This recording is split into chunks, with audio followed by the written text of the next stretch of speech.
Hi అండి, welcome to Kavi's garden.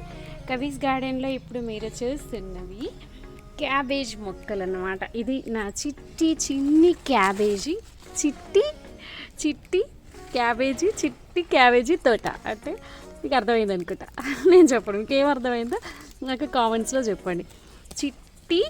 చిట్టి cabbage తోట. యా, సో చూసారా ఎంత బాగా ఇప్పుడిప్పుడే ఇదిగో లోపల నుంచి క్యాబేజ్ వస్తుందండి. ఇందులో వస్తుంది ఆన్ ద హోల్ ఇన్ని ఉన్నాయన్నమాట. సో నాకైతే అసలు ఇది కాయదా అన్నది మనకి అప్రస్తుతం. వీటిని చూసి బతికేయచ్చు అన్నమాట. ఎంత బాగున్నాయి కదండి. So really I love them అన్నమాట. సో చాలా అంటే ఇక్కడికి వచ్చి ఇట్లా చూస్తుంటే భగవంతుడి సృష్టి అసలు ఎంత అందంగా విచ్చుకుంది చూసారా. అందులోంచి ఈ ఆకులు కూడా మనం వాడుకోవచ్చు. కానీ నేను ఇంతవరకు అయితే వాడలేదు. కర్రీ చేస్తారంట, యూట్యూబ్లోనే చూశాను. సో అయితే ఇందులో మెయిన్ ఇక్కడ ఏంటి ప్రాబ్లం అంటే బాగా వేడి వస్తుందండి.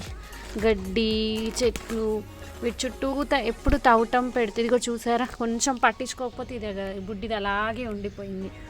సో ఎప్పుడు తవ్వటం పెడుతూనే ఉండాలి.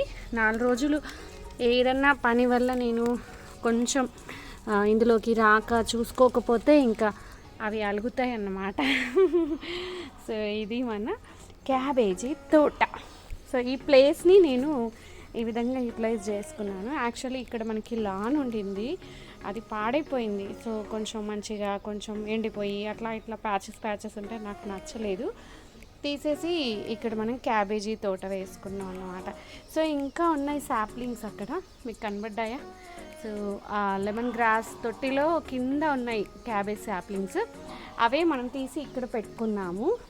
సో ఇది ఈ క్యాబేజీ తోటలోంచి అట్లీస్ట్ 1-2 నాకు అత్యాశ లేదు, 1-2 వచ్చినా చాలు తెంపుదామని వెయిటింగ్ తినడానికి. మన ఆర్గానిక్ ఫార్మింగ్లో కవీస్ గార్డెన్లో క్యాబేజీ కబుర్లు అన్నమాట. సో గో గ్రీన్ అండి, అందరూ 1-2 మొక్కలు పెంచుకోండి. నేను పొందుతున్న ఆనందాన్ని మీరు పొందాలి. అట్లీస్ట్ లీఫీ వెజిటబుల్స్ అయితే హ్యాపీగా పెంచుకోవచ్చు. సో ఇదిగో ఇక్కడ చూసారు కదా, నాకు నిన్ననే బచ్చలి హార్వెస్టింగ్ సిలోన్ బచ్చలి హార్వెస్టింగ్ మీతో కబుర్లు చెప్పుకుంటూ చూపించాను. సో దుంప బచ్చలి, సో తీగ బచ్చలి అక్కడ ఉంది దూరంగా.